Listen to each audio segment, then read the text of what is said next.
Chapter 7. The Jondrettes. Summer and autumn passed, and winter came.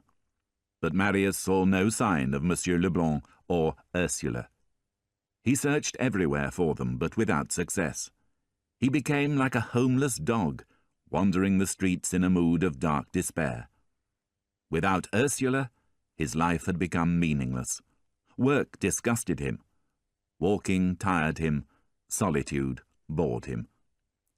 "If only I hadn't followed them home," he told himself. "It gave me so much happiness just to look at her, and now through my stupidity I've lost even that." Enjolras and his other friends tried to cheer him up by taking him to exciting places, but these expeditions always ended in the same way. Marius would leave the group and walk around the streets of Paris unhappily on his own. One cold but sunny afternoon in February, Marius was walking along the street when two young girls, dressed in rags, ran into him. One was tall and thin, the other smaller. From what they were shouting at each other, he understood that they were running from the police. He stood for a moment staring after them as they disappeared round a corner. Then he noticed a small parcel of papers lying on the ground. Realizing that one of the girls must have dropped it, he picked it up and called after them. But it was too late. The girls had already disappeared from sight. With a sigh, he put the package in his pocket and went on to dinner. That night, at home, Marius opened the package and found that it contained 4 letters, all addressed to different people, and smelling strongly of cheap tobacco. Marius read the 4 letters, and discovered that they were all asking for money. However, there was something strange about them. Although they all seemed to be written by different people, they were written on the same rough paper, in the same handwriting. He also noticed that each of them had similar spelling mistakes. Thinking no more about it, he wrapped the letters up again, threw them into a corner, and went to bed.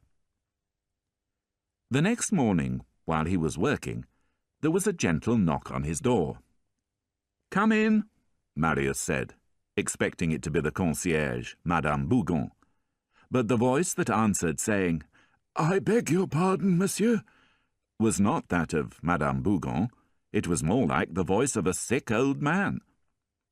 Marius looked up quickly, and saw that his visitor was a thin girl, wearing just a skirt and shirt. She looked cold and ill, and when she spoke, Marius saw that she had lost several of her teeth. There was, however, still a trace of beauty in the 16-year-old face, like pale sunlight beneath the thick clouds of a winter's dawn. Marius rose to his feet, sure that he had seen the girl somewhere before. "What can I do for you, mademoiselle?" he asked. "I've got a letter for you, Monsieur Marius." Marius opened the letter and read, "My warm-hearted neighbour, I have heard of how you kindly paid my rent for me 6 months ago. I thank you for it. But my eldest daughter will tell you that my wife is sick, and none of us have had any food for 4 days. Please, monsieur, show us the kindness of your generous heart again. My daughter is at your service. Yours truly, Jondrette." Marius realized at once that the handwriting, the yellow paper, and the smell of cheap tobacco was the same as in the 4 letters he had read the previous evening. He now had 5 letters, all the work of one author, the man who lived with his family in the next room. The Jondrette family had been Marius's neighbours for many months, but he had never before paid much attention to them. This was why he had failed to recognize the 2 daughters when they had run into him on the street.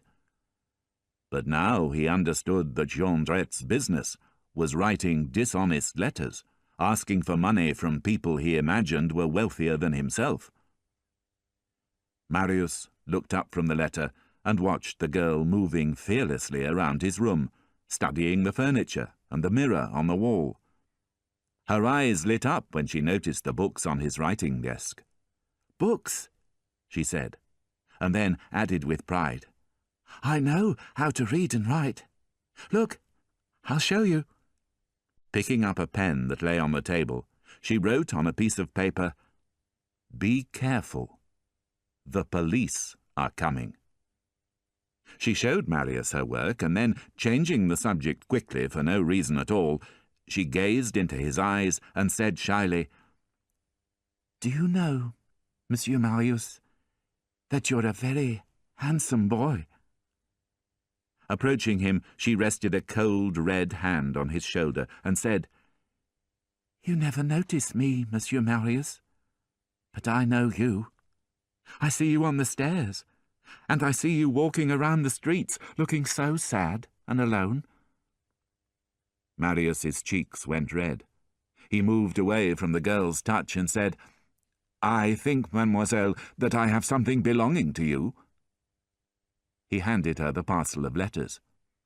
She clapped her hands and cried, "We've been looking for that everywhere. How did you know they were mine? Of course, the handwriting. You were the man we ran into last night." While she talked excitedly, she took out one of the letters. "Ah, this is for the old man who goes to church every day. If I hurry, I might be able to catch him. Perhaps he'll give me enough for a dinner. We haven't eaten for 3 days." Marius took a 5-franc piece from his pocket and handed it to the girl.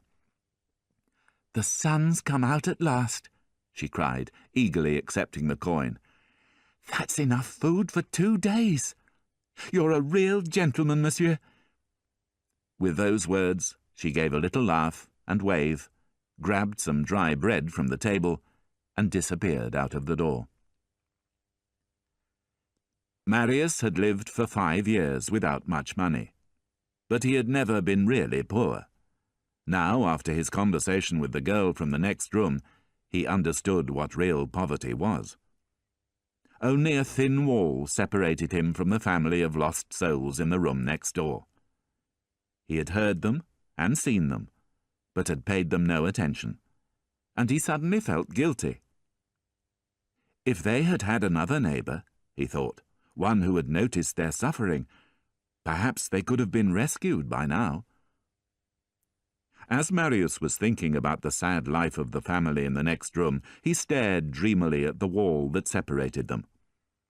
Then, in the top corner near the ceiling, Marius saw that there was a triangular hole.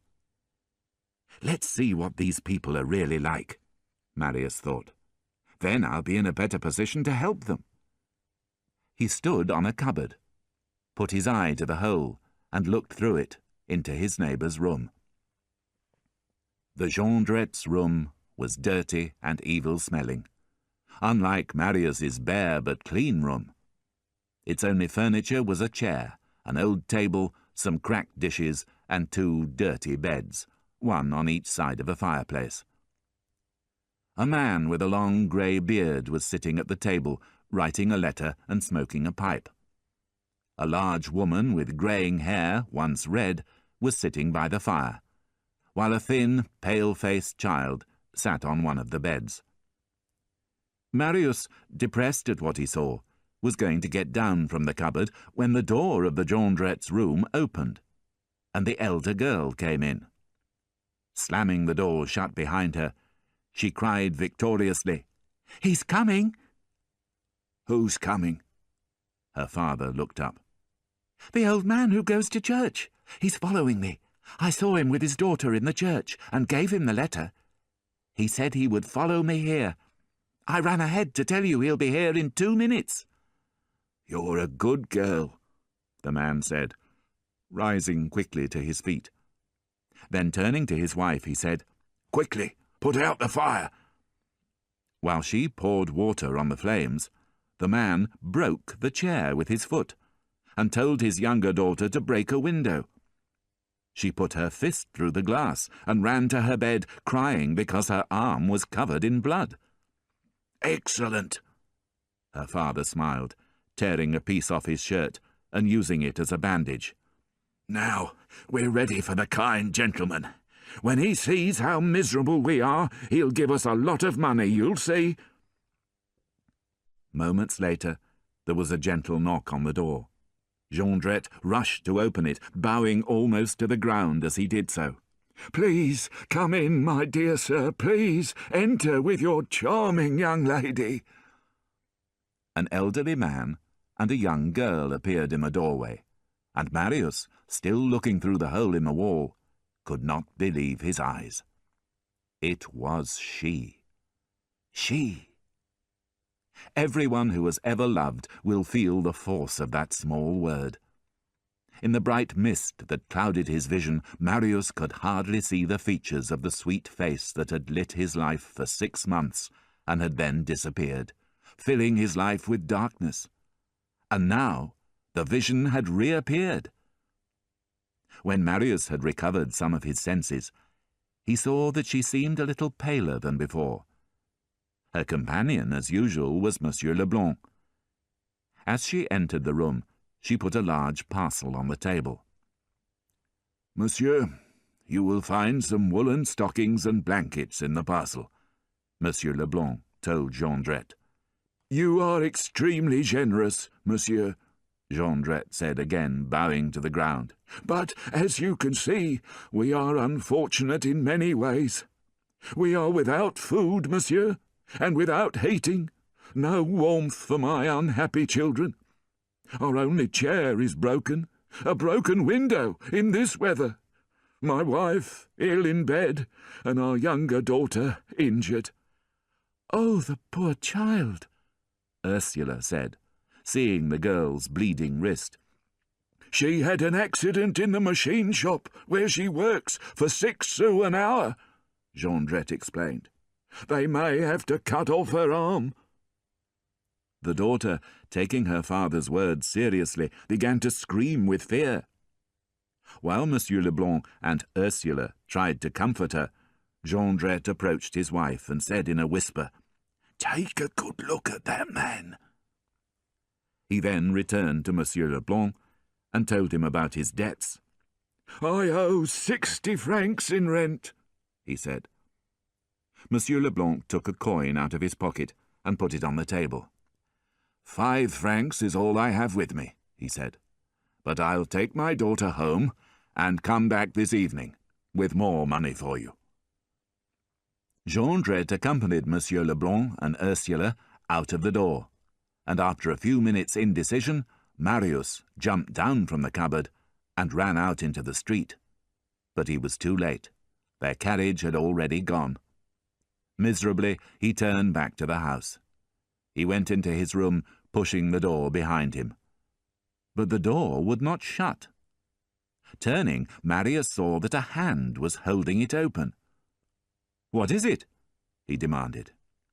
It was the Jondrette girl. "So it's you again," he said almost fiercely. "What do you want now?" She did not reply, but stood thoughtfully looking at him, seeming to have lost all her earlier confidence.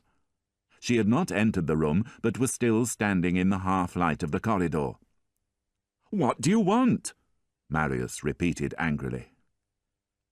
"Monsieur Marius," she said at last, a faint light in her sad eyes. "You seem upset. What's the matter?" "Nothing. Now, please leave me alone." Marius tried again to shut the door, but she still held it open. "You're making a mistake," she said. "You aren't rich, but you were generous this morning. You've been kind to us. Now I want to be kind to you. Is there anything that I can do?" Marius considered her offer, then had an idea. Moving closer to her, he said, "Do you know the address of those people who've just left your room?" "No." "Can you find out for me?" "Is that what you want?" she said, a disappointed look on her face. "Yes." The girl looked hard at him for a minute. "What will you give me?" she said at last. "Anything you want." Anything? Yes. Then I'll get it. She left immediately, closing the door behind her. Marius sat down and buried his face in his hands, too overcome by emotion to think clearly. But then he heard a loud voice from the next room. "I tell you, I'm sure." Jondrette was speaking to his wife. "I recognized him." Without another thought, Marius jumped onto the cupboard and looked again through the hole in the wall. Really? His wife looked puzzled. Are you sure? "Of course I'm sure. It's been 8 years, but I recognized him at once." He told the two girls to leave the room, and then, when alone with his wife, he said, "And I recognize the girl too. I'm surprised you didn't." Why should I? I've never seen her. But Jondrette bent down and whispered something in her ear. Straightening up, he said, "Now do you recognize her?" Her? said the woman, her voice filled with sudden hatred. "Are you sure? That's impossible," she cried. "Our daughter's barefoot and without a dress between them, while she wears leather boots and a fur coat. You must be wrong. You've forgotten that child was ugly, and this one's not bad-looking. I tell you it's the same girl. You'll see. And I'll tell you another thing. She's going to make us a fortune. I'm tired of being poor. We deserve a better life, and this is our chance." What do you mean? "He said he'll be here at 6 o'clock with 60 francs. I'll bring some friends round, and we'll make sure he gives us a lot more money." What will you do if he doesn't give you more money? Jondrette stroked his beard and laughed. "We'll know what to do about it." And then, as he was going to leave the room, he turned to his wife and said, "You know, it's lucky he didn't recognize me. If he had, he wouldn't be coming back here again. It's the beard that saved me, my lovely, long, romantic beard." With an ugly laugh, he pulled his cap down over his eyes and left the room. Although Marius was a dreamer and not a man of action, he knew immediately that he had to save Monsieur Leblanc and Ursula from the trap that Jondrette was setting for them. But what could he do? He could not warn Monsieur Leblanc because he did not know the old man's address. There was only one thing to do. He had to tell the police. Half an hour later, Marius was at the nearest police station. The desk clerk showed him into the police chief's office, where a tall man with a wide face and a thin, tight mouth was trying to keep warm next to a fire. "Are you the chief of police?" Marius asked. "He's away," the tall man said. "I'm Inspector Javert. Now what do you want?" Marius told Javert about the morning's events. When he told Javert his address, he noticed the inspector's eyes light up with great interest. Then, when everything had been explained, Javert thought for a moment. Finally, he asked Marius for his door key, and told him to go home and hide quietly in his room, so that his neighbours would think he was out. "Take these with you," the inspector went on, producing 2 small guns. "When the old man and the girl arrive, let them start their business. When you think it's getting dangerous, shoot one of these guns.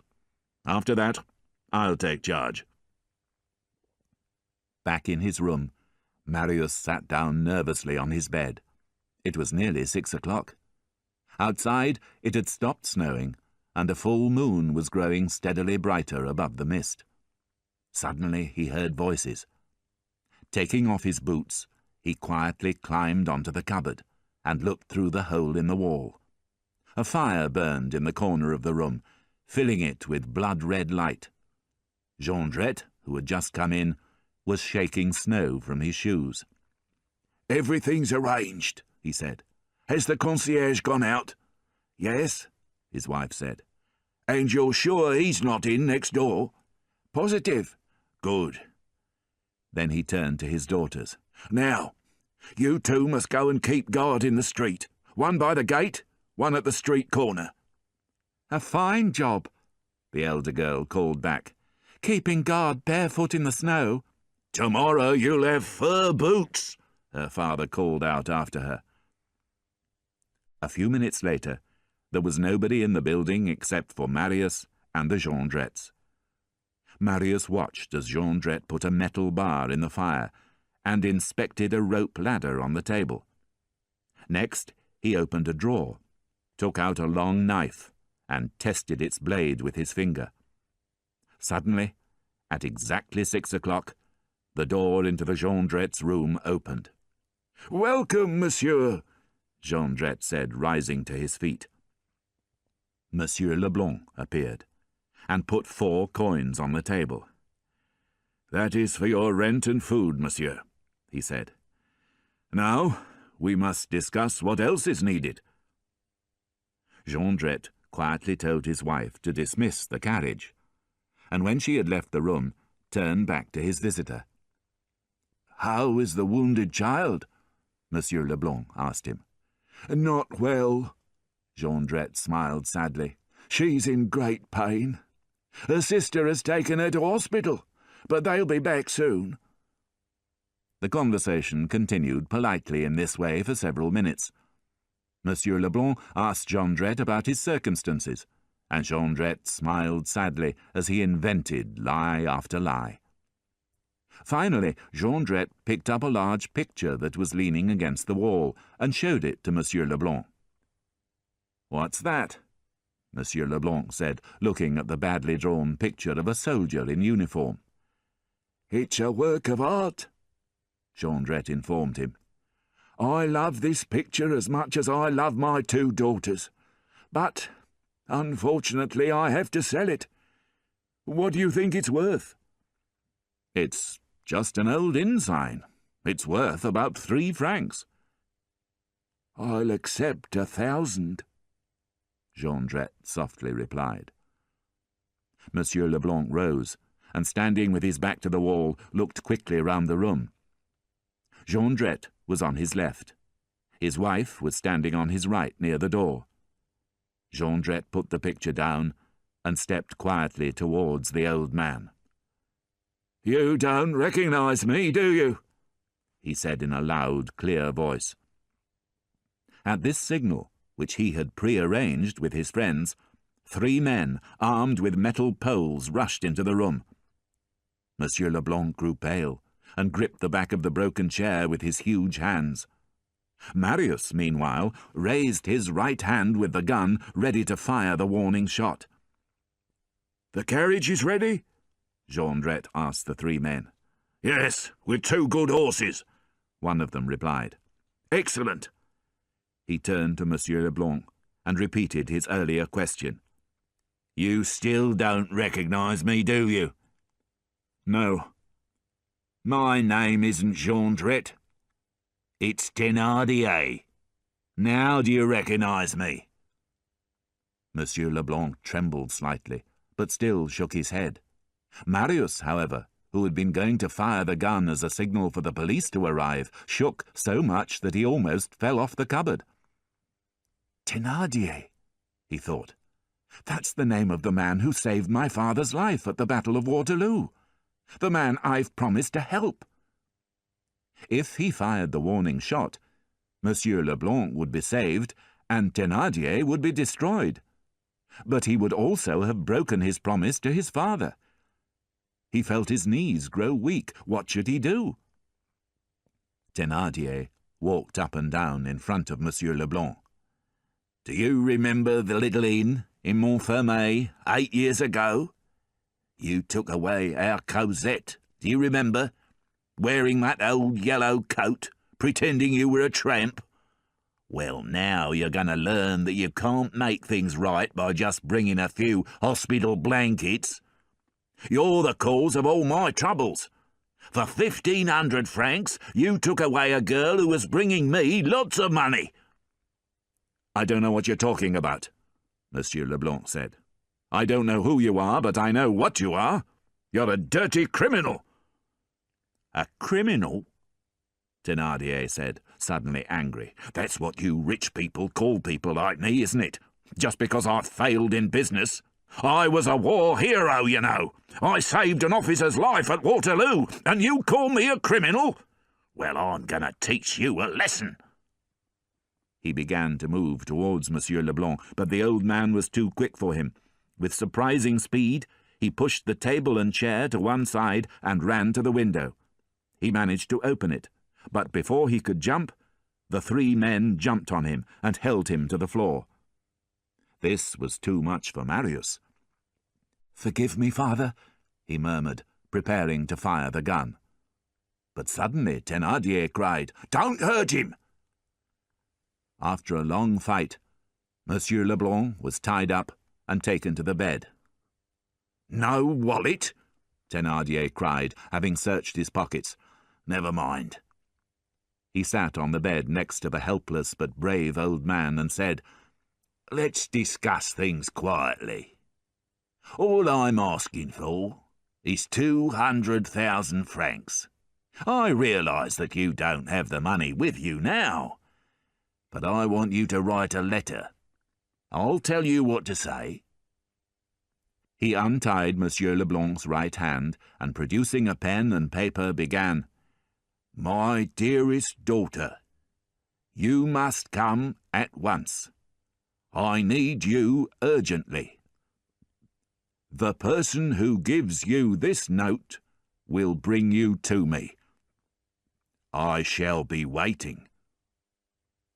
Monsieur Leblanc signed his name Urbain Fabre, which seemed to satisfy Thénardier, and wrote an address on the envelope. Thénardier then took the letter and gave it to his wife. "There's a carriage outside. Don't be long." Nearly half an hour passed. Thénardier seemed lost in his own dark thoughts. The prisoner did not move. Finally, there was the sound of horses in the street outside, and moments later the door to the room was thrown open. "It's a false address," Madame Thénardier cried. "There's no Urbain Fabre. The old man's been lying to us." Thénardier sat on the corner of the table in silence for some moments, swinging his leg and gazing with a fierce satisfaction at the fire. Then he turned to the prisoner and said in a slow, threatening voice, "What did you hope to gain by giving me a false name and address?" "Time!" cried the prisoner in a loud voice, jumping from the bed, having secretly cut the ropes that tied him. Before the others in the room could react, Monsieur Leblanc was standing by the fire, holding a metal bar above his head. "I am not afraid of you," he said, "but neither should you fear me." With those words, he threw the metal bar out of the window into the street below. "Get him!" Thénardier shouted. "He's defenceless!" Two men grabbed him by the shoulders. "Now cut his throat!" Thénardier called. Marius stared, frozen with fear, as Thénardier, knife in hand, stood hesitating a few steps away from the prisoner. The brave man was in terrible danger, but Marius still could not fire the gun. Then, in the moonlight, he saw the solution to his problem.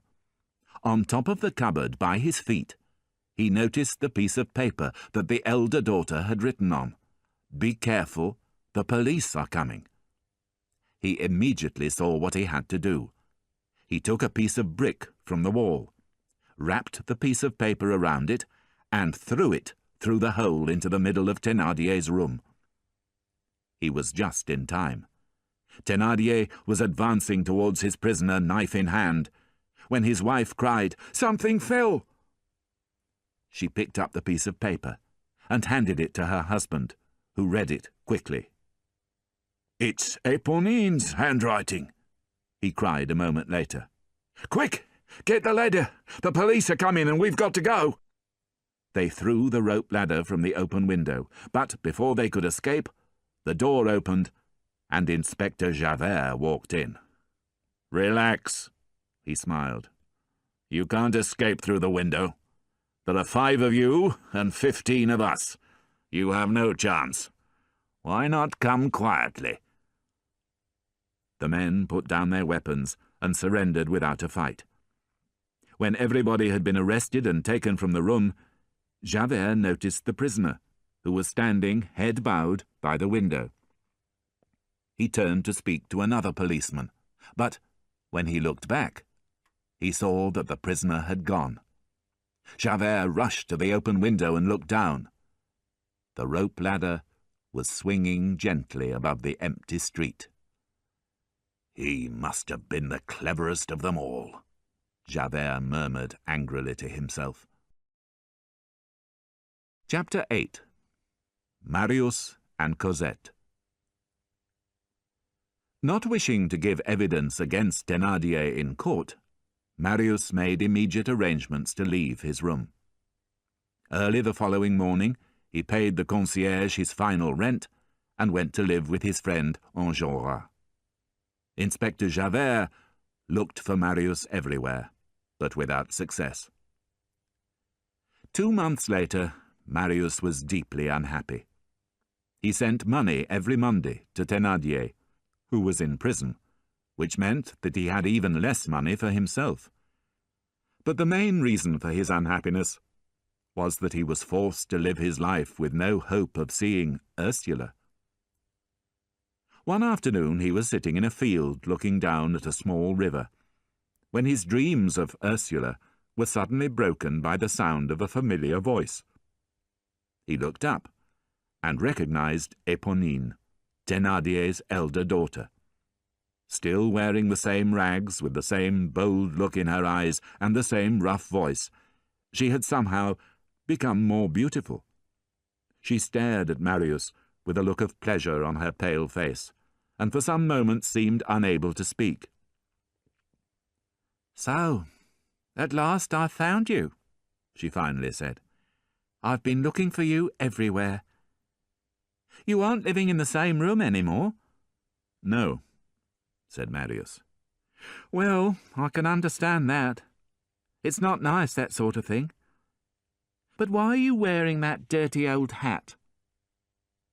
When Marius gave no answer, she went on, "And you've got a hole in your shirt. I'll mend it for you. A young man like you ought to be nicely dressed." Marius still said nothing, and after a moment's pause she said, "You don't seem very glad to see me. But I could make you look happy if I wanted to." "How?" said Marius. "What do you mean?" "You weren't so unfriendly last time." "I'm sorry. But what do you mean?" She bit her lip and hesitated, as if trying to make up her mind about something. Finally she said, "I've got the address." Marius's heart seemed to miss a beat. "You mean the address you wanted me to find out? The young lady, you know." Her voice sank into a sigh. Marius jumped up and took her by the hand. "Let's go at once," he cried, wild with excitement. Then he suddenly frowned and seized Éponine by the arm. "But you must promise me," he said, "that you'll never tell your father the address." "I promise," the girl replied, staring at Marius with amusement. They had only gone a few steps when Éponine stopped and said, "You remember you promised me something?" Marius felt in his pocket. All he had in the world was the 5-franc piece he intended to give her father in prison. He pushed it into her hand, but she opened her fingers and let the coin fall to the ground.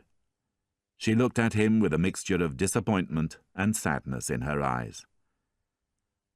"I don't want your money," she said. That evening, Cosette was alone in the house which Jean Valjean had bought about a year earlier. It was a small house in a back street, with a large wild garden.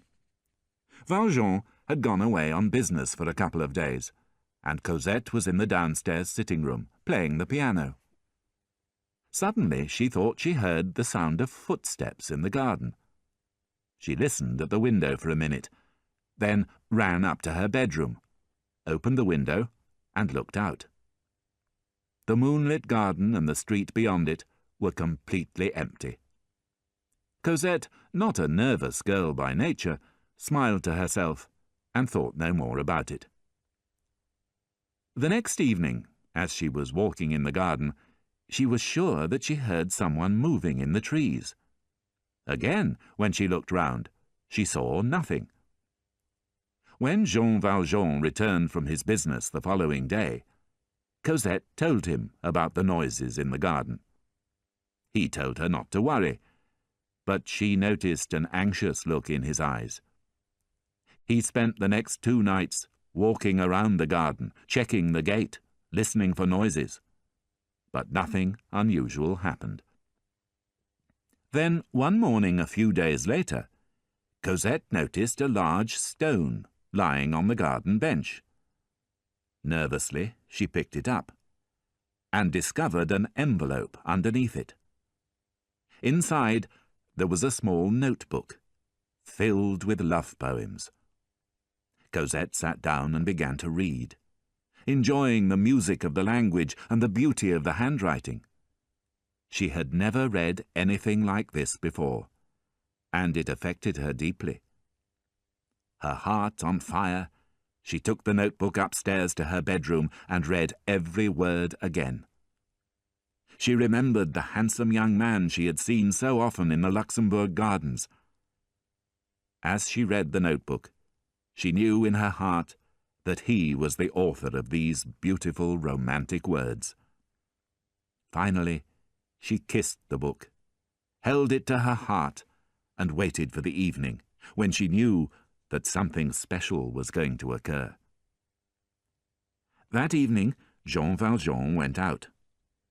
Cosette spent a long time in front of the mirror, making her hair look beautiful and deciding which dress to wear. Finally, she went out into the garden. She sat on the bench where she had found the notebook, and moments later had the strange feeling that she was being watched. She looked round and jumped to her feet. It was he. He looked paler and thinner than she remembered. His dark clothes were almost invisible in the shadows, and his face shone softly in the fading light. Cosette felt suddenly faint, but she did not move or make a sound. "Forgive me for being here," Marius spoke at last, "but I've been so unhappy. Do you recognize me? You mustn't be afraid. It's a long time ago, but do you remember the day when you first looked at me, in the Luxembourg Gardens, and the day you walked past me? Those things happened nearly a year ago. Forgive me for talking like this. I don't know what I'm saying. Perhaps I'm annoying you. But the truth is, I can't live without you." "Mother," Cosette murmured, and began to fall. Marius caught her and held her tightly in his arms without realizing what he was doing, lost in a mist of love. Cosette, feeling her body close to his, took his hand and pressed it against her heart. Aware of the shape of the notebook under her dress, he said, "So you've read my notebook? Do you love me too?" "Of course," she answered in a low voice. "You know I do." Then, as if by magic, her lips were next to his, and they were kissing. Afterwards, they sat together on the garden bench in a state of shock, neither of them speaking. Beneath the stars, they were happy just to look into each other's eyes and hold each other's hands. Then, at last, they began to speak. They talked all evening about their dreams, their mistakes, their moments of happiness, their moments of despair. When everything had been said, she laid her head on his shoulder and asked, "What's your name?" "My name's Marius." "And yours?" "Cosette." During that month of May, in the year 1832, Cosette and Marius met every day in the wild garden of that small, secret house. They would sit and hold hands and talk, or just gaze into each other's eyes and smile. "How lovely you are," Marius would sigh. "There are moments when I think this is a dream. There are other moments when I think I'm a little mad. I love you so much." To which Cosette would reply, "I love you more with every minute that passes." In this way, bathed in happiness, they lived untroubled by the world. One beautiful starry evening, Marius found Cosette sitting unhappily in her garden. "What's the matter?" he asked, sitting next to her on the bench. "My father said that we may have to leave," she replied. Marius trembled. For 6 weeks he had known nothing but uncomplicated happiness. Now, for the first time, there was a cloud in the clear blue sky of his life. He could not speak, and Cosette felt his hand grow cold. She asked, as he had done, "What's the matter?" He replied in a voice so low that she could hardly hear it, "I don't understand what you mean." "Father told me this morning that I have to pack everything and be ready to leave for England within a week." Marius rose to his feet and said coldly, "Cosette, are you going?" She looked up at him, her pale face lined with misery. "What else can I do?" she cried. "So you're leaving me?" "Oh, Marius, why are you being so cruel to me?" Marius turned his back to her and said, "Then I shall have to go away." "No, Marius, wait. I've got an idea." Marius turned and was surprised to see her smiling. "What is it?" "If we go, you must come too. I'll tell you where, and you must meet me there, wherever it is." "How can I possibly do that?" he cried. "Are you crazy? You need money to go to England, and I haven't got any. I haven't told you, Cosette, but I'm a poor man. I wear a cheap hat. My jacket has lost half its buttons, and there are holes in my boots." He turned away from her and stood with his face pressed to the trunk of a tree, almost ready to faint. He stayed in that position for some time. Finally, he heard a small sound behind him, and turning round, he saw that Cosette was in tears. He fell on his knees in front of her and pressed her hand to his lips. "Don't cry," he said. "I cannot let you leave me. I promise you that if you leave me, I shall die. But listen to me. I have a plan. Don't expect me here tomorrow." "Why not?" Cosette said, drying her tears. "A whole day without seeing you, that's unbearable." "It's worth losing a day together if we want to be happy for the rest of our lives." "But what are you going to do?" "Wait until the day after tomorrow. I'll tell you then. But until then, I must give you my address. I'm living with a friend of mine, Enjolras." Marius then took a knife out of his pocket and scratched his address on the wall. 16 Rue de la Verrerie. "Please, Marius," Cosette said as she watched him. "Where are you going tomorrow evening? I won't be able to sleep if you don't tell me."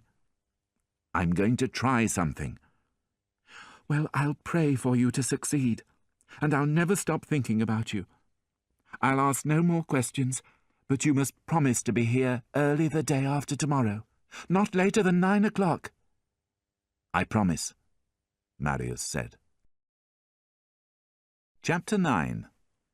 Monsieur Gillenormand.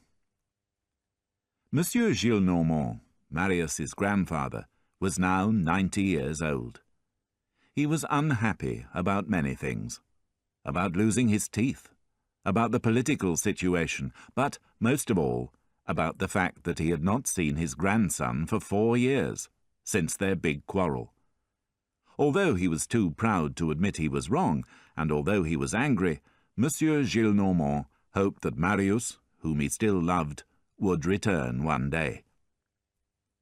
One evening in June, Monsieur Gillenormand was sitting in front of a large fire, staring into the flames and thinking bitterly of Marius.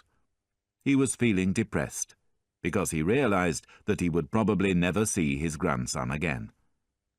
While he was gazing into the fire, thinking these sad thoughts, his old servant entered the room and asked, "Will Monsieur receive Monsieur Marius?" For a moment, all the blood seemed to leave Monsieur Gillenormand's face, and the servant began to worry that his master was ill. But the old man finally raised his head and said, in a low voice, "Show him in." Marius stood uncertainly in the doorway. The poor condition of his clothes could not be seen in the half-darkness of the room. Nothing of him was clearly visible except his face, which was calm and serious, but strangely sad. Monsieur Gillenormand stared at his grandson with disbelief. At last, after 4 years, was it really him? He wanted to open his arms and hug him, but all he said was, "What have you come for?" Marius murmured something in embarrassment. "I can't hear you," the old man said, looking annoyed. "Have you come to apologize? Do you now see that you were wrong?" "No, monsieur." Marius lowered his eyes. "Well then," the old man shouted, "what do you want?" "Monsieur, I ask you to have pity on me.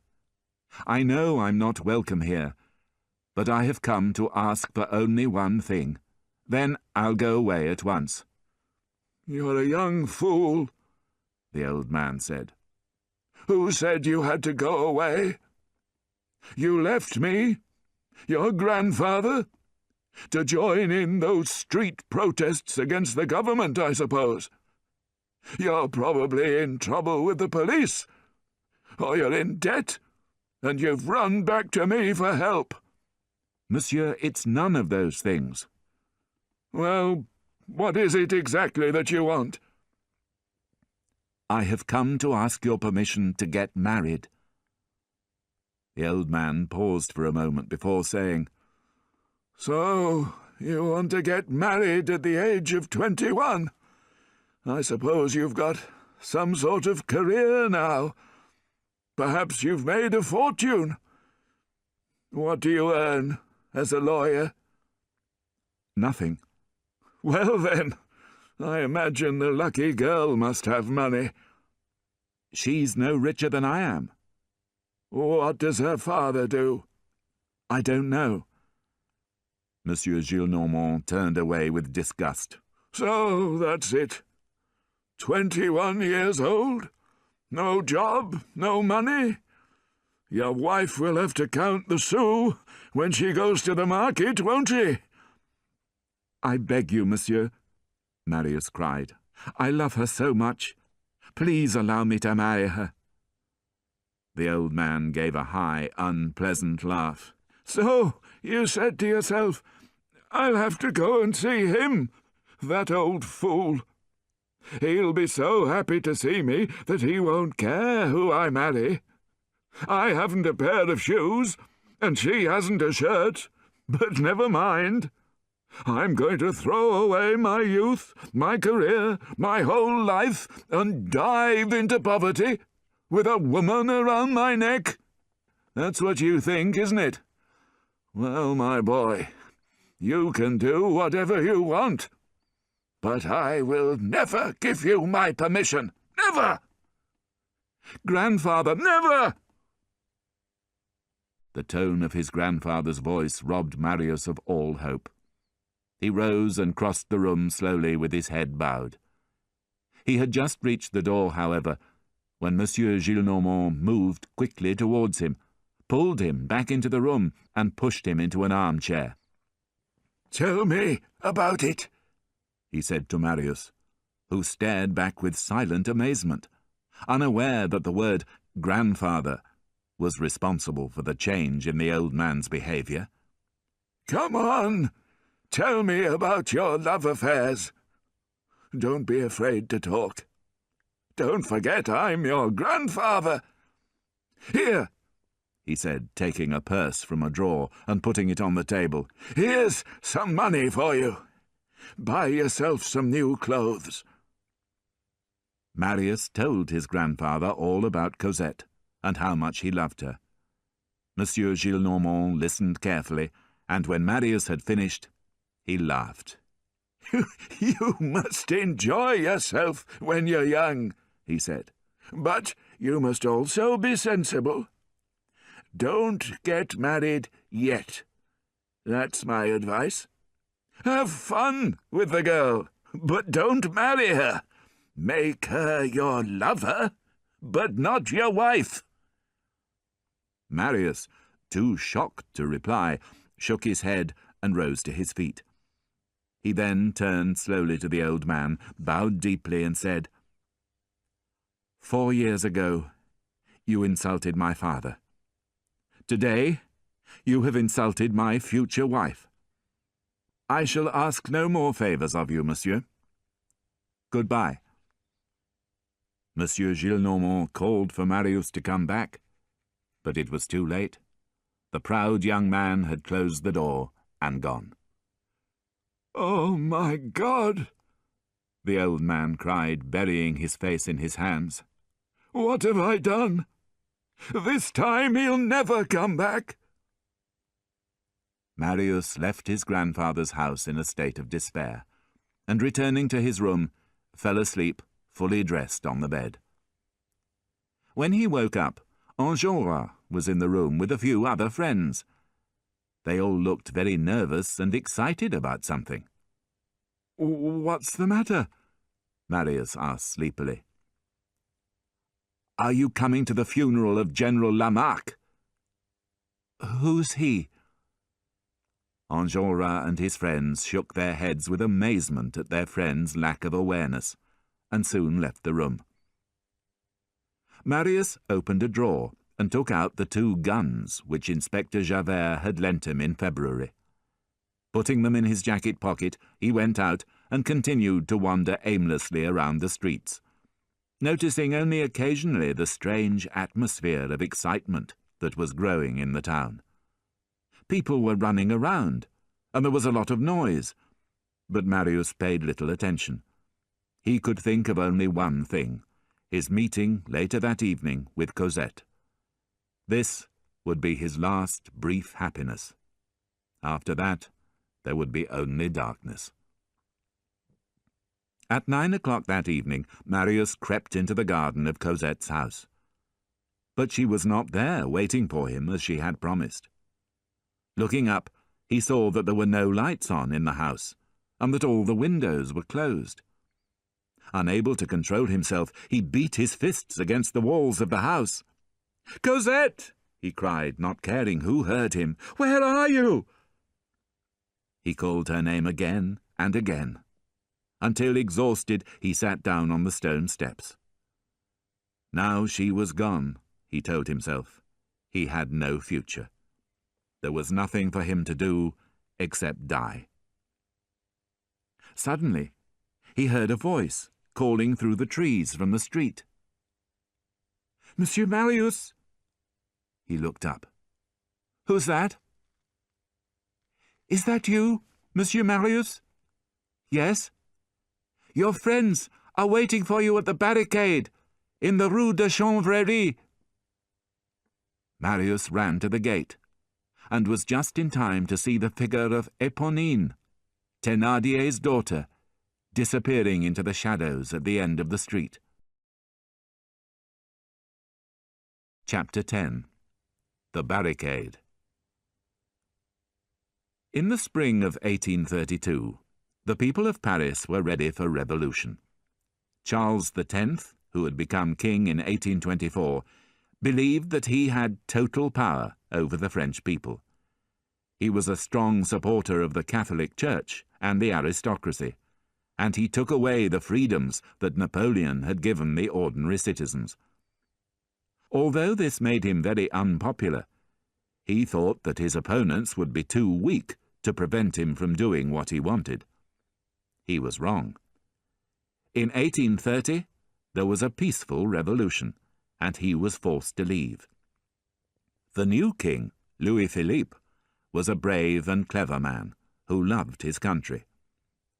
The ordinary people liked him at first, but he soon showed that he was more interested in power for his family than democracy for his people. He understood business, but he could not understand the problems of poor people.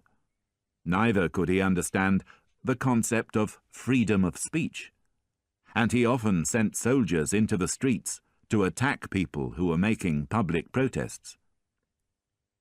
As the summer approached, the mood of the workers and the poor became angrier and angrier. Their anger exploded into violence in June 1832, when General Lamarque died. The general had been very popular with the people of France because of his love for Napoleon. The day of his funeral was arranged for the 5th of June, and thousands of people saw this as a chance to make a public protest against the king and his government. At first, the funeral went quietly. Soldiers accompanied the coffin as it was carried slowly across Paris. A large crowd followed behind, waving flags and carrying swords and heavy sticks. The crowd grew more and more excited, until finally they tried to take the coffin away from the soldiers and carry it across a bridge. Their exit was blocked by more soldiers on horseback. For a moment, nothing happened. Then there were 2 gunshots. The first shot killed the commander of the soldiers guarding the exit to the bridge. The second killed a deaf old woman who was trying to shut her window. Then the fighting started. Soldiers attacked the crowd with swords. The crowd threw stones and ran screaming across the bridge. Minutes later, the sounds of war echoed across the whole city of Paris. As soon as the fighting started, Enjolras and several of his friends started to build a barricade outside the Corinth wine shop, in the Rue de la Chanvrerie, a small street surrounded by dark alleys in the market district of Paris. Enjolras had been joined by many strangers as he and his friends had run shouting along the street. There was a tall, grey-haired man whom nobody knew, but whose strong, brave face had impressed everybody. There were several street children, excited by the sound of battle, who also joined them. One of these children was Éponine, who had dressed like a boy so that no one would tell her to go home. Having run to tell Marius that his friends were waiting for him, she was helping Enjolras and his companions to build the barricade. New people arrived all the time, bringing with them gunpowder and weapons to fight the soldiers who would be arriving very soon. Enjolras, who was the leader of the rebels, organized the building of a second barricade and the manufacture of bullets from melted silver. The tall, grey-haired man was doing useful work on the larger barricade, and Éponine, whom everyone thought was a boy, worked hard too. The barricades were finished in less than an hour, and with the sound of drums in the city growing louder, Enjolras brought a table out into the street and sat down with his friends for a drink. Night fell, but nothing happened. While the 50 men behind the barricade waited impatiently for the arrival of 60,000 soldiers, Enjolras approached the tall, grey-haired man. "Who are you?" he asked. When the man said nothing, Enjolras became suspicious. "You're a policeman, aren't you?" he said. The man smiled, and eventually admitted that he was. "My name's Javert," he said. Before he could move, Enjolras ordered 4 men to search him. When they found a letter in his pocket which proved that he had been sent to spy on them, they tied him to a post inside the inn. "You'll be shot 2 minutes before the barricade falls," Enjolras informed him. Marius, left the garden, and, mad with grief at losing Cosette, walked towards the sound of drums and gunfire in the centre of the city. He had only one thought in his mind. He wanted to die. Marius pushed his way through the crowds of frightened, murmuring people that filled the streets until he reached the market area. Here he found the unlit streets suddenly filled with soldiers. Unafraid, Marius ran through the shadows, ignoring shouts for him to stop. Someone fired a gun, and a bullet hit a wall just behind him, but he didn't care. He was just approaching the Rue de Chanvrerie when he heard a loud voice calling from the shadows. "Who's there?" "The French Revolution!" he heard a distant voice reply. The voice of his friend Enjolras. Marius stood behind an alley wall, hidden in the shadows. Around the corner, he could see a row of soldiers aiming their guns down the Rue de Chanvrerie, waiting for the order to fire. "Fire!" The order finally came. The street was lit with a sudden flash of light and filled with the thunder of gunfire. Then the soldiers attacked. Marius stood up and ran along a series of alleys that led into the Rue de la Chanvrerie, behind the Corinth wine shop. When he reached the stronghold, soldiers were already climbing the barricade, shooting at the rebels. Marius saw a soldier attacking Enjolras, who had fallen backwards and was calling for help. Marius took Javert's guns from his pockets and shot the soldier dead. Soldiers now occupied the top of the barricade, but were unable to advance any further because the defenders fought so fiercely. Marius, who had thrown away his guns and was now without a weapon, began to move towards a barrel of gunpowder he had seen near the door of the wine shop. He did not notice a soldier aiming his gun at him. Neither did he see, at the moment the soldier fired, a young boy, dressed in rags, jump in front of the gun and fall wounded as the bullet meant for Marius hit him in the hand.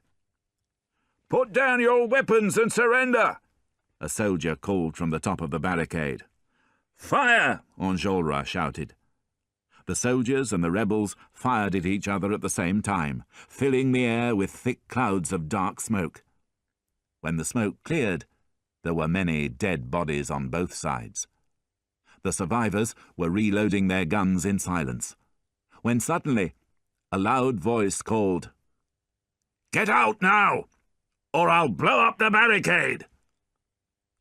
All heads turned to stare in the direction of the voice. Marius was standing at the foot of the barricade, holding a flaming torch above a barrel of gunpowder. "If you blow up the barricade," a sergeant called, "you'll blow up yourself as well." Marius smiled and lowered the torch towards the gunpowder.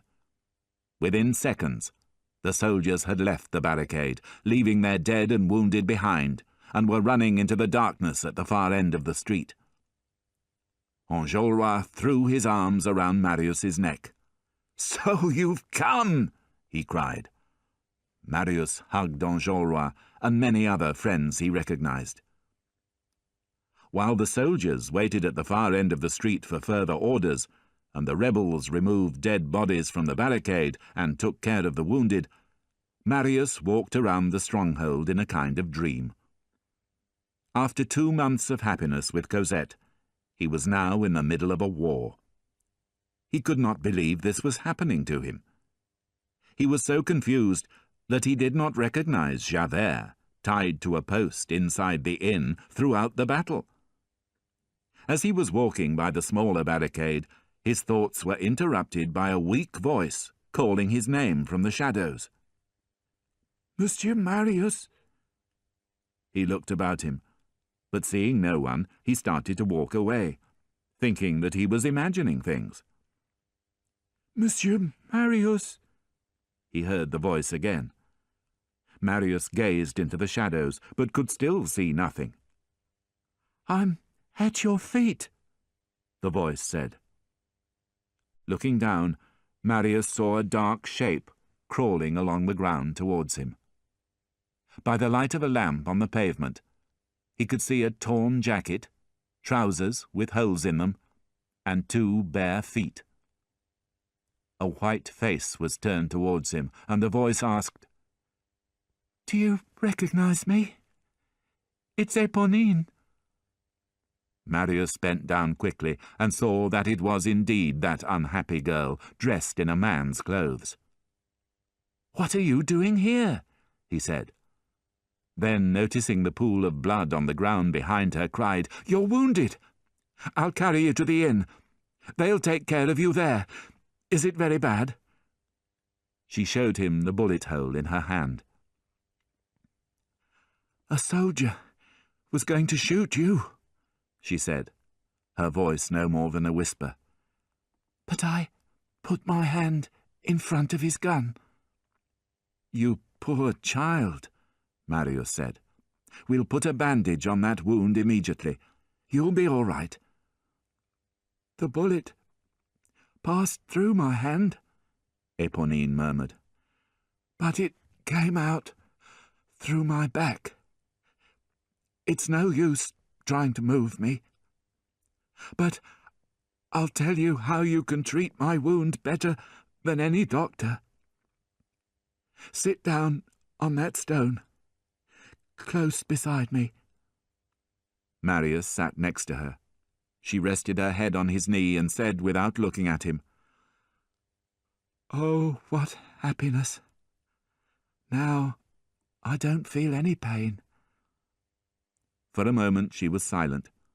She pressed her hand to her chest, from which blood was pouring like dark wine. Then, with a great effort, she raised herself on one arm and, struggling for breath, looked into Marius's eyes. "I can't cheat you," she said at last. "I have a letter for you in my pocket. I've had it since yesterday. I was asked to post it, but I didn't. I didn't want you to get it. But now we're both going to die. It doesn't matter, does it? I can't be jealous any more. Take your letter." She took hold of Marius's hand with her wounded hand, and without seeming to feel the pain, guided it to her pocket, from which he took the letter. "Now you must promise me something for my trouble," she said. "You must kiss me on the forehead after I'm dead. I shall know." She let her head fall back on his knees. Her eyelids trembled, and then she was still. Just as Marius thought that her sad soul had finally left her body, she slowly opened her eyes, and said in a voice so sweet that it seemed already to come from another world, "You know, Monsieur Marius, I think I was a little bit in love with you." With those words, she closed her eyes for the last time and died. Marius kissed her pale forehead and laid her gently on the ground. Then he returned to the wine shop and opened the letter that she had given him. By candlelight he read, "My dearest, we are leaving this house at once. We go tonight to number 7, Rue de l'Homme Armé, and in a week we shall be in England. Cosette. The 4th of June." Marius covered Cosette's letter with kisses. So she still loved him. He thought for a moment that now he must not die. But then he thought, she's going away. She was going with her father to England, and his grandfather had refused to give his permission for him to marry. Nothing had changed, and he decided that he had one last duty to perform. He must send Cosette a final message and tell her of his death. He tore a page out of the pocket notebook he always carried and wrote, "Our marriage was impossible.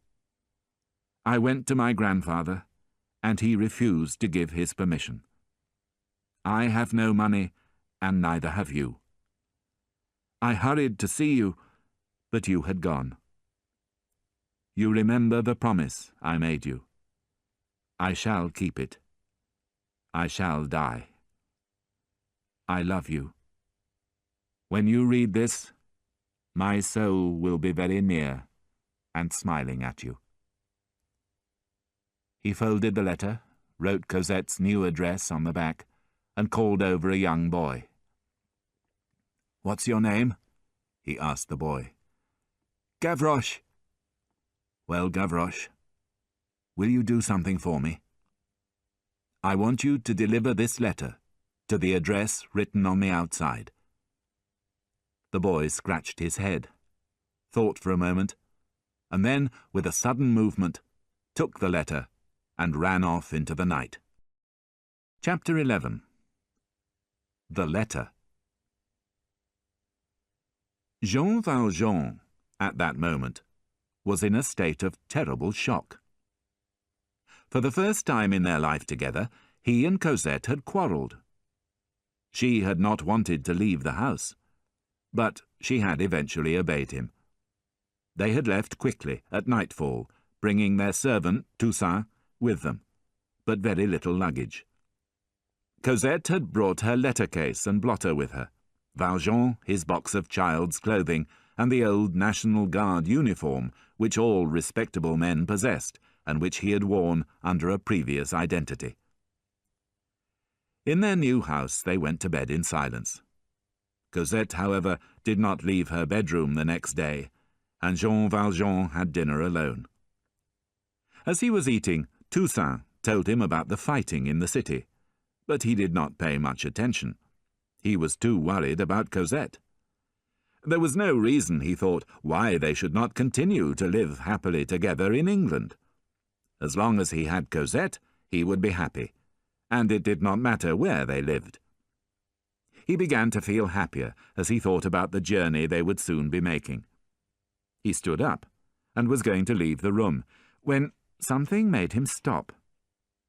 He glanced again at the mirror. Cosette's blotter was lying on a cupboard just below it, and, as Valjean stared at its reflection, he read the following lines. "My dearest, we are leaving this house at once. We go tonight to number 7, Rue de l'Homme Armé, and in a week we shall be in England. Cosette, the 4th of June." In her unhappy state of mind, Cosette had forgotten to remove the page that she had used to blot the letter she had written to Marius. She had left it on the cupboard, and the mirror, reflecting the backwards handwriting, made the message clearly visible. Valjean moved closer to the mirror and read the lines again, not wanting to believe them. But there was no doubt that this was Cosette's handwriting. He began to shake, and he fell back into an armchair, feeling angry and betrayed. He had suffered terribly over the years, and until now he had survived every disaster. But this was the worst thing that had ever happened to him. Someone was threatening to rob him of the only person he loved. He murmured to himself, "She's going to leave me." And the pain of those words cut into his heart like a knife. After a short time he rose to his feet and looked again at the blotter. His anger and misery of minutes before had been replaced by a terrible calmness. He stared at the blotter, coldness in his eyes, the darkness of the deepest night in his heart. He remembered clearly the young man in the Luxembourg Gardens who had shown such great interest in Cosette, and he was certain that this was the man she had written to. He went out into the night and sat on the doorstep, his heart filled with a terrible hatred for the man who was trying to steal Cosette from him. He sat for a long time, listening to the sound of distant gunfire in the city, wondering how to get his revenge, when suddenly he heard footsteps. Looking up, he saw a pale-faced boy, dressed in rags, studying the numbers of the houses in the street. Seeing Valjean on his doorstep, the boy stopped and asked, "Do you live in this street?" "Yes. Why?" "I'm looking for number 7. I have a letter for a girl who lives here." "Well, I'm the girl's father. You can give the letter to me. Oh, and one more thing before you go," Valjean said when the boy had handed him the letter. "Where should I take the reply?" "That letter comes from the barricade in the Rue de la Chanvrerie," the boy replied, "which is where I'm going now. Good night, citizen." Jean Valjean went back into the house and tried to make sense of the words that danced before his eyes. "I shall die. When you read this, my soul will be very near." This was enough to fill his hate-filled heart with sudden joy. So the problem was solved. The man who threatened his happiness was going to die, was perhaps already dead. Then Valjean frowned, and after a quick calculation, decided that Marius was probably still alive. But it made no difference. He was still certain to die, and Valjean's happiness would be safe. If he kept the letter in his pocket, Cosette would never know what had happened to the other man, and life with her would continue the same as before. What happiness! But his happiness had no sooner returned than it disappeared again in a cloud of despair. In his heart he knew he had no choice. For the sake of Cosette's happiness, he would have to try and save the life of the man she loved, the man he hated more than any other in the world. Half an hour later, he left the house, dressed in his National Guard uniform, with a loaded gun and a pocket full of gunpowder, and made his way towards the market district of Paris.